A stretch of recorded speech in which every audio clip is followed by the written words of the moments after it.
মাটির হাঁড়িতে রান্না করলে নাকি অনেক মজা লাগে। তো শুনেছি মুখে এবং দেখছিও, কিন্তু নিজে কখনো রান্না করিনি। তো আজকে সকালে ভর্তা ভাত খেয়ে রান্নাঘরে চলে আসলাম মাটির হাঁড়িতে রান্না করতে, এবং সাথে পিঠাও ছিল। তো কিভাবে কি করলাম সব কিছুই দেওয়া থাকবে ভিডিওতে। হ্যালো এভরিওয়ান, আসসালামু আলাইকুম, কেমন আছেন সবাই? তো এই যে সকালবেলা ভর্তা ভাত বসিয়ে দিলাম, এদিকে আলা চাউল ভিজিয়ে রাখছি পিঠা বানাবো এই জন্য। এই যে দেখেন আমি ভর্তা ভাতটা আমার হয়ে আসছে, মৌসিম ভর্তা দিয়েছি। তো আমাদের এলাকায় বেশিরভাগ সময় কিন্তু ভর্তাটা বেশি খাই সকালবেলার দিকে, আমরা ঝোল খাই না। তো ভর্তাটা আমি এখন পাটায় বাটবো।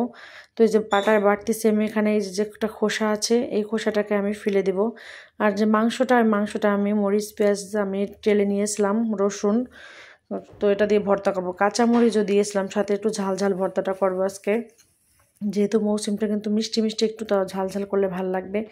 তো এখানে আমি বাসনে খাবো। এই যে দেখেন আগেরকার দিনের মানুষরা কিন্তু বাসনে খেত, বাসনে খেলে রোগ ব্যাধি কম হয়। তো আজকে আমি একটু খেলাম, তার সাথে আমার ডিম ভাজিও ছিল। তো আমি একটু ডিম ভাজিও করে নিয়েছিলাম। তো ঝোড়া ঝোড়া ডিম ভাজি সকালবেলা ভাতের সাথে খুবই মজা লাগে। এদিকে আমার 3 বেবিকে আমি 3টা ডিম সেদ্ধ করে আমি দিয়ে দিলাম। তো এই যে আমার বেবি একজন খাচ্ছে। তো এই যে দেখেন মাংসটা আমি কেটে ধুয়ে পরিষ্কার করে নিয়ে এলাম, এখন মশলা মাখাবো। তো মশলা মাখিয়ে আমি এটাকে আমি মাটির হাঁড়িতে রান্না করব। তো মাটির হাঁড়িতে রান্না করার নতুন অভিজ্ঞতা, শুনছি যে মাটির হাঁড়িতে খেলে নাকি রোগ ব্যাধিও কম হয়। তো আগেরকার দিনের মানুষরা কিন্তু এভাবেই খেত। তো আজকে আমি মাটির হাঁড়িটাকে একটু চুলার আঁচে রাখছিলাম যাতে না ফেটে যায়। তো ভয়ে ভয়েছিলাম যে তরকারি যাতে ফেটে না পড়ে যায়, হাঁড়িটা যাতে না ফেটে যায়। তো একটু গরম দিয়ে রাখছিলাম। তো এদিকে আমি শাপলা ভাজি করবো, এই যে চালটা ভিজিয়ে রাখছি।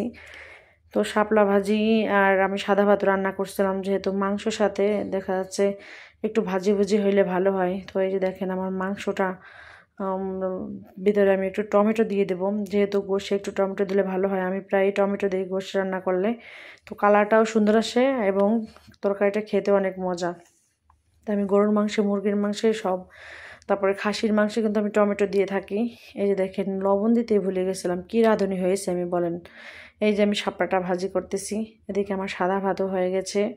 তো এখন আমি চাল ভিজিয়ে রাখা চালগুলো আমি গুঁড়া করব ব্লেন্ডারে পিঠা বানানোর জন্য। তো গোশ রান্না করতেছি, পিঠা না বানালে তো হয় না, গোশের সাথে পিঠা হলে অনেক মজা হয়। তো আমার গোশটা হয়ে গেছে। তো দেখেন কত সুন্দর কালার হয়েছিল। তো এই যে আমি ডোটা তৈরি করব চালের গুঁড়া দিয়ে। এই যে এখন আমি যে অল্প একটু একটু পানি করে দিয়ে আমি এটাকে গুলিয়ে নিব।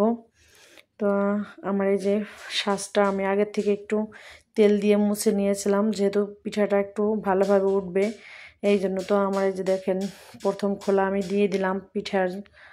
তো এই যে দেখেন মোটামুটি হয়েছে এই খোলা। তো পরের খোলা কিন্তু খুবই ভালো হয়েছে, ফুলকো ফুলকো হয়েছে। তো নতুন অভিজ্ঞতা, আমি কখনো পিঠা বানাইনি। তো মাশাআল্লাহ ভালোই হয়েছে পিঠা। দেখেন সব কিছু আমার রেডি হয়ে গেছে। তো এবার খাওয়ার পালা। তো আমরা মজা করে খাচ্ছিলাম। তো ভালো থাকবেন।